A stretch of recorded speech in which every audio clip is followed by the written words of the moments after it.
Coming up, going through boot camp with Canada's National Police Force. Bringing comfort when disaster strikes. And this Bernese mountain dog helps keep a tradition alive.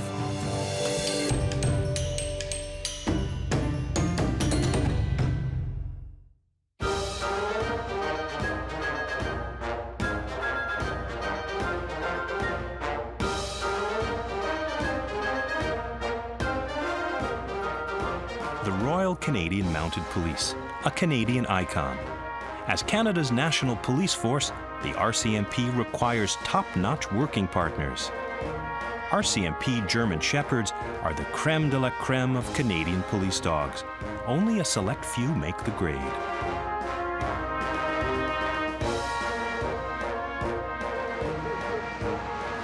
At the RCMP Training Center in Innisfail, Alberta, dogs are put through a rigorous training program. Kaiser, a 2-year-old German Shepherd, is a new recruit. Constable Chris Brennan has been training him for 3 intense months to prepare for Kaiser's big test. Less than half the dogs pass the training to become RCMP dogs. Right now, Kaiser's showing a lot of potential to make it through. Not all dogs make it. It's a very low percentage of dogs that make it because there's so many demands put on them. The dogs must excel at obedience, tracking, retrieving, criminal apprehension, searches, as well as narcotic and bomb detection. Every day, they're being put to the test, working on their natural instincts. We're just trying to develop those natural instincts. There's no other dogs that I know in the police service that's capable of doing what we expect of our police service dogs. Because Canada is such a big country and the RCMP are often stationed in remote areas, Kaiser has to be multi-skilled. He may be the only police dog for 2,500 square miles. Trainer Sergeant Patrick McIsaac says RCMP dogs have to be versatile geniuses, able to succeed in all areas or profiles. If you were to equate that in human terms, we're looking for a human being that is capable of being an Olympic athlete, that is capable of being an academic scholar, and is also perhaps a concert-level musician. In this exercise, Kaiser must come down one step at a time, but only on Chris's command. He's a good student, but to pass, Kaiser must excel in every profile. If Kaiser doesn't pass, he'll most likely get sold to another police force because they'll find one of his profiles that he's good at. They'll be able to put him to work. No. In his eagerness to please, sometimes he doesn't wait for Chris's command. Let's go up. A strong bond is a vital part of Kaiser and Chris's partnership. In between the bouts of intense training, the pair relax. When I pick Kaiser up every morning for training, it's like a rodeo match. Both of us. I walk through that door and the other guys will walk ahead and he'll be waiting, and as soon as he sees me come through that door, the switch goes on and he starts jumping and squealing, and because he knows it's time for the two of us to go have fun. And I feel the same way. I'm very excited and eager every morning I get up to get out there and start training.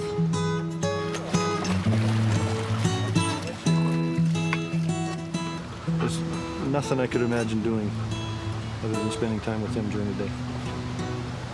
Except with my wife and child. German Shepherds are bred for intelligence, physical endurance, and trainability. They have superior scenting capabilities and have been used as police dogs for over a century. Comfortable for you, buddy. Tracking will be a key part of Kaiser's exam. Not only must he be able to track suspects, but he must also sniff out objects and forensic evidence. Tracking is based on the dog's prey drive. He has to want to follow that scent and find whatever it is that he's looking for at the end. It's so mentally and physically challenging to the dog. They'll become fatigued, and that's the biggest thing that gets dogs removed from the program. Kaiser will also be tested for obedience and aggression. A lot of our profiles are based on obedience. There's obedience in basically everything we do, and that includes in aggression. You can have an aggressive dog, but he's not going to use that aggression until he's been given a command to. Chris has to pass his own fitness test to keep up with Kaiser and be prepared for anything. I have no doubt in my mind that there'll become a day, if we get through the program, that he'll save my life. I hope he feels the same way about me. I'll never send him into a situation where I'm not willing to go myself.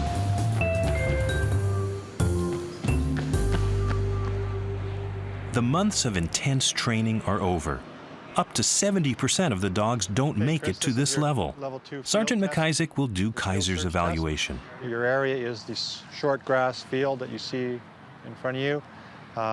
We have several articles that we have placed here for a 24-hour period, and you and Kaiser are required to locate several of them. Remember to use the wind and your pattern to your advantage, and good luck. Let's go, bud. We're gonna go searching. Let's go. Come on. Let's go, bud. Search. Let's go. Back. Good boy, Kaiser. What do you got? Good dog. Good boy. Let's go, buddy. Yep. Next profile, tracking. Kaiser has to follow a suspect's scent. Sit, buddy.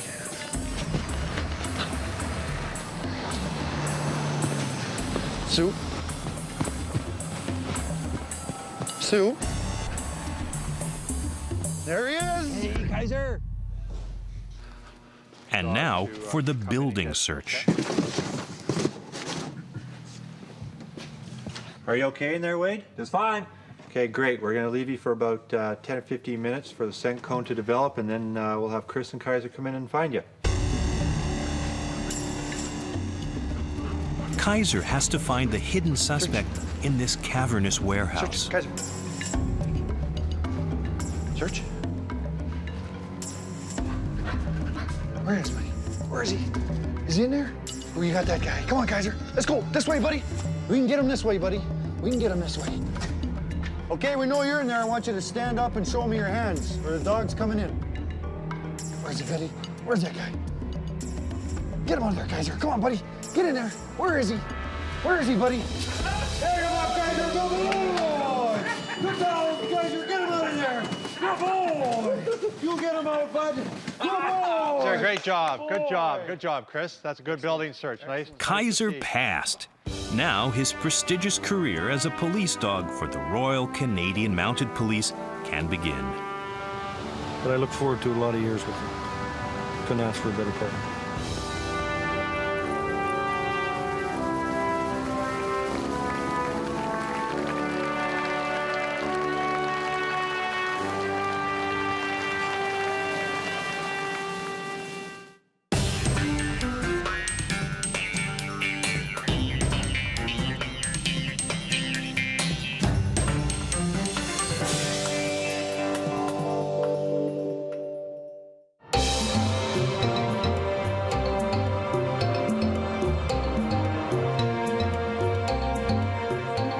Tikva, a 2-year-old Kazan, is a member of the Hope Crisis Response Team.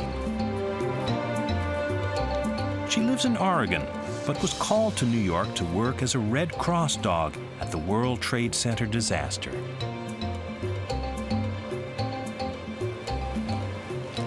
Over here. Tikva's owner, Cindy Ehlers, is an animal behaviorist.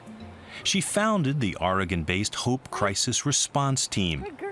It's a volunteer organization that provides animal-assisted emotional support to people in crisis or disaster situations. Tikva can tell who needs her help. She picks up on body language cues and approaches people sitting alone who exhibit distress or withdrawn behavior. Cindy and Tikva were one of the 4 teams the Red Cross called to Ground Zero. They provided emotional support for families of the missing, as well as for the firefighters, police officers, and emergency workers.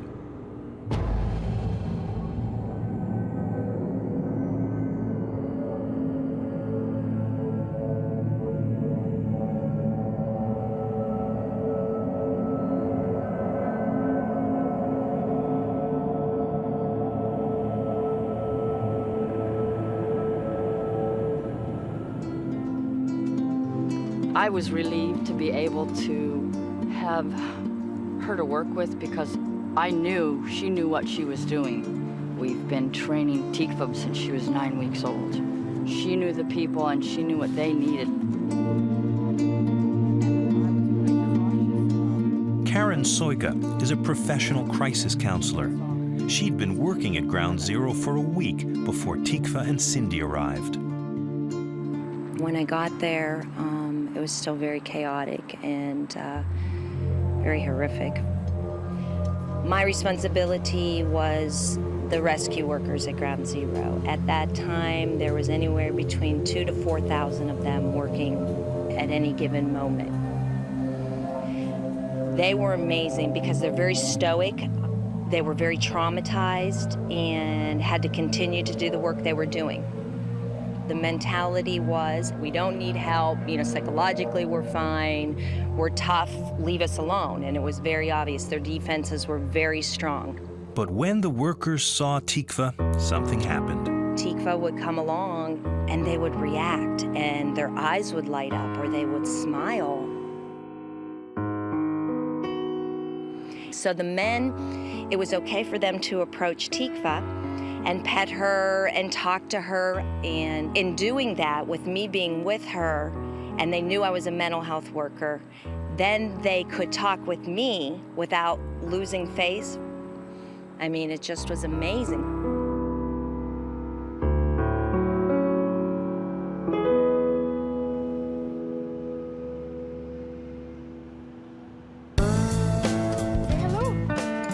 Kaizans have long, thick, fluffy coats.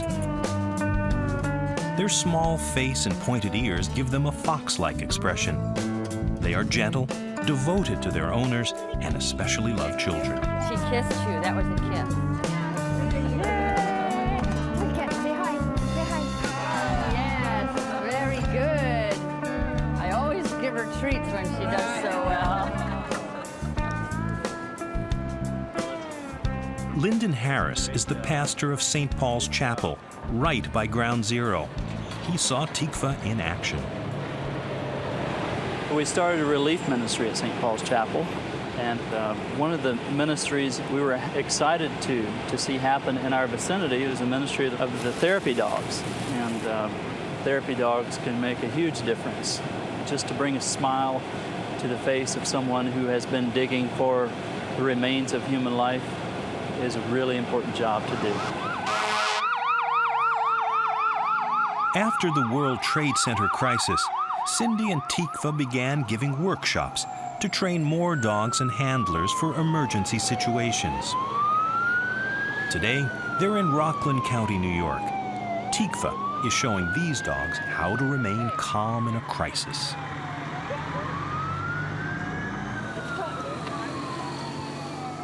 The workshop familiarizes the dogs with the sights, sounds, and smells they'd encounter in an emergency, so they won't be nervous when called to a disaster site.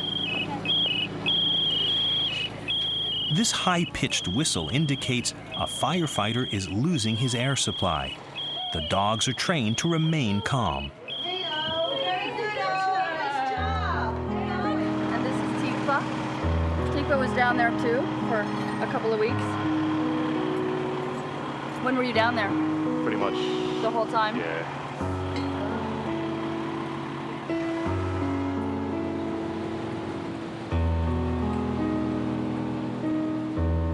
After September 11th, Tikva also gave comfort to families of the victims. Nancy Zuckerman's husband died in the World Trade Center.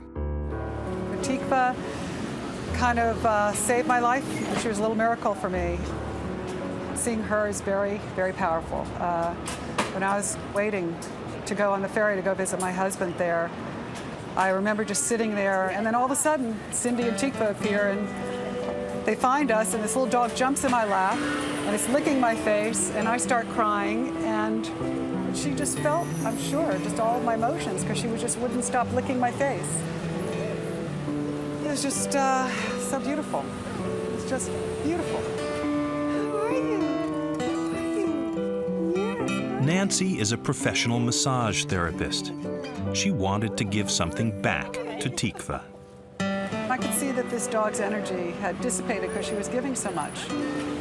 When people, embrace, and if they're crying or if they're feeling emotion, I believe dogs feel that. So you could tell that she was taking in too. So she just looked tired. And she laid down and she was so exhausted. So I was massaging her and I just helping her relax, I thought. And I felt like she was responding. I think she really felt it, and I think it was making her feel more peaceful and relaxed. I just want everyone to know that how special they are and how special they've been to me, and that we are now new friends and we will continue to be friends. And that's the other part of what's beautiful in this whole event. She said that she saw Tikva as a sign to give her hope in that time.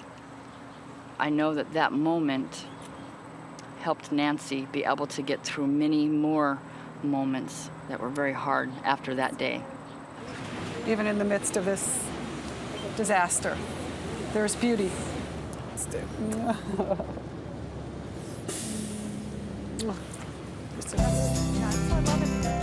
Cindy is still touched by Tikva's effect on emergency workers at Ground Zero. I did not realize the impact that we would have until we left. It was very hard for me to leave emotionally because they loved Tikva by that time. They were starting to ask, well, are we going to see her tomorrow? They were starting to accept her as their comrade.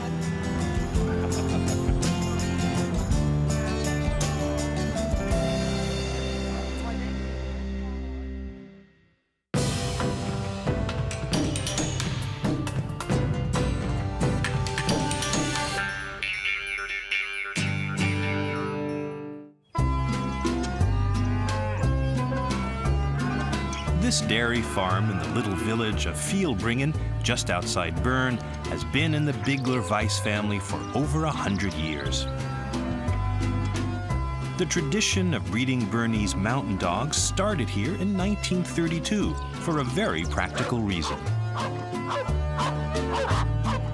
Since the 19th century, in this part of Switzerland, large farm dogs have been used to pull milk carts to the local dairy, where Emmental cheese was made each day.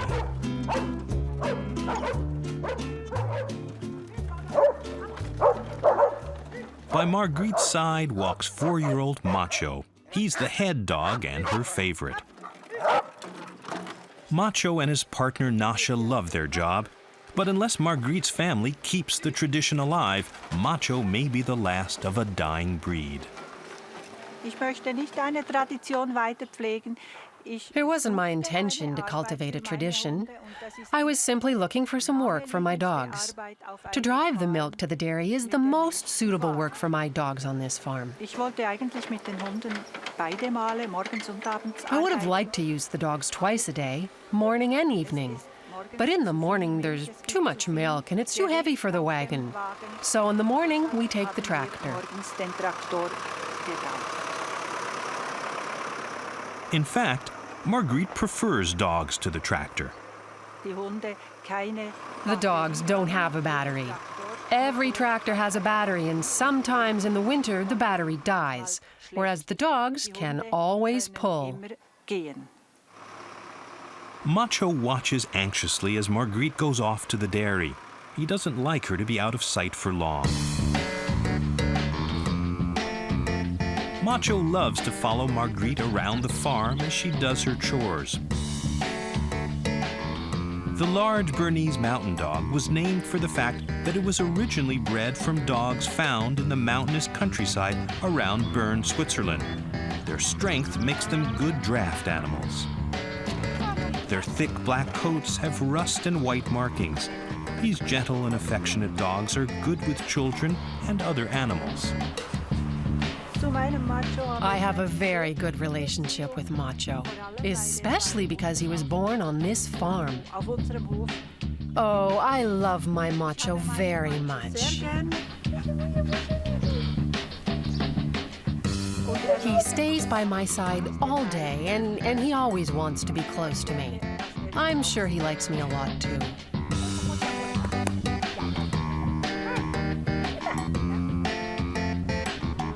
Twice a day, the cows are brought in from the fields for milking. Marguerite's son Bruno is in charge. While in the milking shed, the cows are fed a lovely sweet meal of fresh-cut grass. As always, Macho is by Marguerite's side. Finally, the milking is finished. It's the moment the dogs have been waiting for all day. The dogs enjoy the work. They want to work. My dogs, they don't want to sleep the whole day. Even when the cart is heavy, they like pulling it. They love to work. Macho's daily milk run is an event that catches people's attention.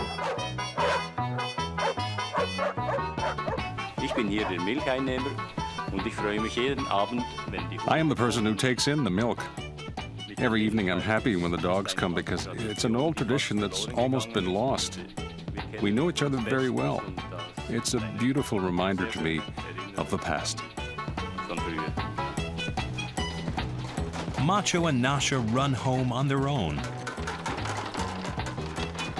In most cases, the use of dogs to pull carts stopped because of more efficient farming methods. And increased traffic on the roads made it dangerous for them. Although these reasons haven't deterred Marguerite, that may not be the case for her son Bruno and his wife Brigitte. They took over the farm 2 years ago. Well, my mother-in-law, when she gets retired, I don't know how we go on with the dogs and the tradition of going to the dairy. But I think about it, and maybe my husband will continue together with me so we could do it, but we don't know yet. When Marguerite's 1-year-old granddaughter Nadine has grown up, the family tradition of using Bernese mountain dogs to pull milk carts to the dairy may be just a memory. Unless, of course, if it were up to hard-working Macho to decide.